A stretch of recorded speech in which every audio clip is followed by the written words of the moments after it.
ցեղասպանության շղթումը մեզ համար այս Հայաստանի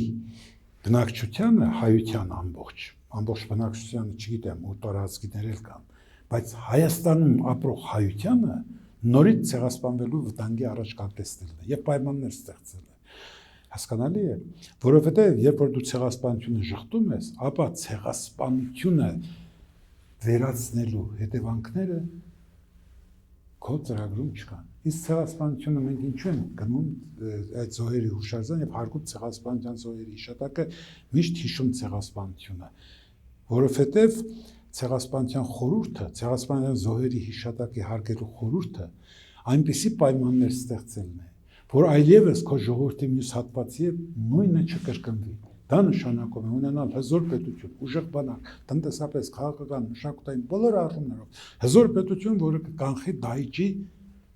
ձեռքը, հարվածը, կբռնի ձեռքը կամ կկտրի այդ ձեռքը։